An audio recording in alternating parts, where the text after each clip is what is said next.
Dalam suratnya kepada Bursa Efek Indonesia, Corporate Secretary Unilever Indonesia Mario Abdi Amrila menerangkan sejak Senin 2 Maret 2026 Unilever telah menyelesaikan penjualan bisnis teh Sariwangi kepada Savoria.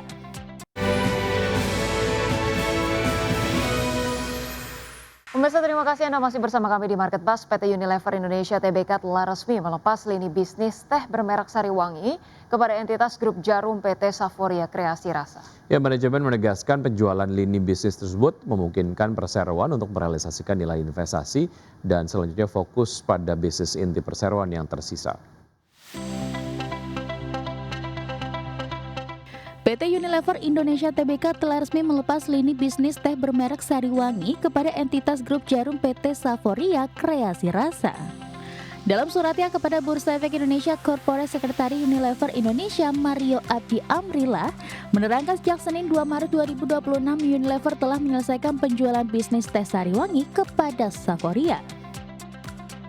Manajemen menegaskan bahwa transaksi tersebut tidak memberikan dampak material baik terhadap kegiatan operasional, hukum maupun kelangsungan usaha Unilever Indonesia. Justru penjualan lini bisnis tersebut memungkinkan Unilever untuk merealisasikan nilai investasinya dalam bisnis teh di Indonesia dan mengembalikan nilai tersebut kepada para pemegang saham dalam jangka pendek serta berfokus pada bisnis inti perseroan yang tersisa guna meningkatkan nilai bagi para pemegang saham dalam jangka panjang. Sebelumnya pada awal tahun 2026 Unilever Indonesia mengumumkan bahwa pihaknya tengah dalam tahap melepas bisnis teh dengan merek Sariwangi. Divestasi bisnis itu dilakukan melalui penandatanganan perjanjian pengalihan bisnis pada Selasa 6 Januari 2026. Penandatanganan itu dilakukan Unilever bersama PT Savoria Kreasi Rasa. Kedua belah pihak menyepakati harga senilai 1,5 triliun rupiah untuk mengalihkan bisnis teh Unilever tersebut. Berbagai sumber, IDX Channel. Terima kasih Anda masih bergabung sama kami. Pemirsa, indeks harga saham gabungan atau IHSG ditutup melemah dalam ke level 7.900-an di perdagangan di hari Selasa. IHSG terbebani pembalikan arah melemah saham komoditas emas usai naik tinggi di perdagangan Senin awal pekan. Indeks harga saham gabungan atau IHSG ditutup melemah cukup dalam 0,96% di level 7.939,767 di perdagangan Selasa. Secara intraday IHSG bergerak fluktuatif. IHSG sempat menguat signifikan ke level 8.098,392 dengan penguatan hingga 1% usai pembukaan sesi pertama, dan tekanan berlanjut dan semakin dalam terjadi di sesi 2. Pelemahan IHSG disokong oleh mayoritas indeks sektoral. Indeks sektor barang baku yang anjlok 3,85%, IDX sektor transportasi dan logistik turun dalam 2,1%, IDX sektor barang konsumen non-primer melemah 1,05%, IDX sektor properti dan real estate koreksi 0,87%. Sementara itu, IDX sektor perindustrian menjadi sektor dengan penguatan terbesar, naik 0,59%, dan IDX sektor energi menguat 0,24%. Adapun saham emas menjadi pemberat utama IHSG di perdagangan Selasa. Di antaranya saham AMMN ditutup melemah 6,51% di level Rp6.825 per saham. Saham MTK ditutup melemah 7,11% di level Rp3.660 per saham. Saham RMS ditutup melemah 2,97% di level Rp980 per saham. Saham ANTM ditutup koreksi 4,34% di level Rp4.410 per saham, dan saham emas ditutup tertekan 2,87% di level Rp8.450 per saham.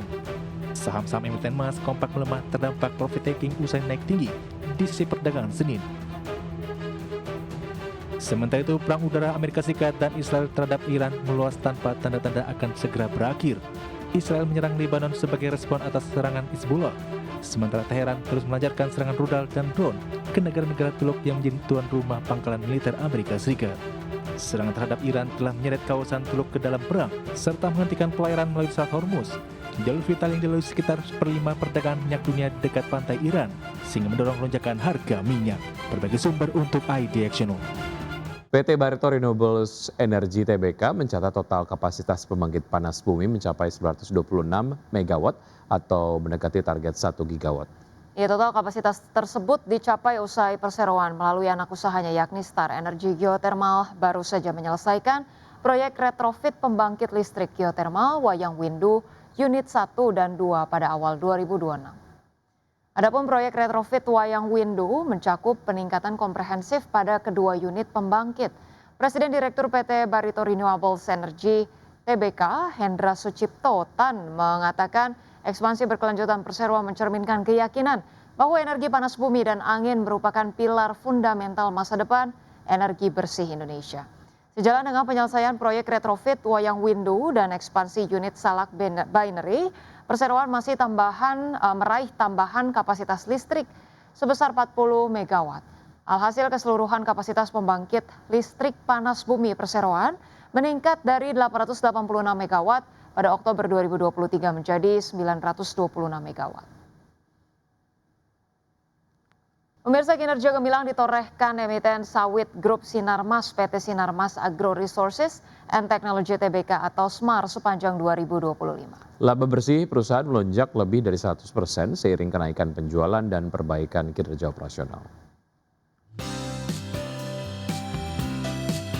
Kinerja gemilang ditorehkan emiten sawit grup Sinarmas PT Sinarmas Agro Resources and Technology Tbk atau SMAR sepanjang 2025. Laba bersih perusahaan melonjak lebih dari 100% seiring kenaikan penjualan dan perbaikan kinerja operasional. Sepanjang tahun 2025, SMAR membukukan penjualan bersih sebesar Rp86,94 triliun. Angka ini naik 10,28% dibandingkan 2024 sebesar Rp78,83 triliun. Penjualan ditopang pasar domestik sebesar Rp46,04 triliun serta ekspor Rp40,9 triliun. Di sisi profitabilitas, beban pokok penjualan meningkat menjadi Rp76,73 triliun dari sebelumnya Rp70,82 triliun. Meski begitu, laba kotor tetap tumbuh 27,42% secara tahunan menjadi Rp10,21 triliun dibandingkan Rp8,01 triliun pada 2024. Laba bersih yang dapat diatribusikan kepada pemilik entitas induk melonjak 102,23% menjadi Rp2,58 triliun dari Rp1,27 triliun. Per 31 Desember 2025 total aset SMAR tercatat Rp45,2 triliun dengan liabilitas turun menjadi Rp22,76 triliun dan ekuitas naik menjadi Rp22,43 triliun. Posisi kas dan setara kas juga meningkat menjadi Rp2,02 triliun di akhir 2025. Berbagai sumber, IDEX Channel. Harga minyak melesat pada perdagangan di hari Selasa dan mencatat level tertinggi sejak Januari 2025. Seiring memanasnya konflik di Timur Tengah yang mengganggu pengiriman energi serta memicu kekhawatiran konflik berkepanjangan. Harga minyak mentah berjangka Brent ditutup melonjak 4,7% menjadi $81,4 per barrel, sedangkan minyak mentah berjangka West Texas Intermediate naik 4,7% ke posisi $74,56 per barrel. Sejak konflik dimulai pada Sabtu pekan lalu, harga Brent melejit sekitar 12%. Sementara itu, kekhawatiran meningkat setelah media Iran melaporkan Teheran akan menembak setiap kapal yang mencoba melintas di Selat Hormuz. Sejumlah perusahaan asuransi pun membatalkan pelindungan bagi kapal yang beroperasi di kawasan tersebut dan tarif pengiriman minyak dan gas melonjak tajam. Tidak hanya harga minyak, harga gas alam global pun terpantau ikut melonjak dengan kontrak acuan Belanda, harga gas Inggris serta LNG Eropa dan Asia sama-sama mencatat kenaikan signifikan.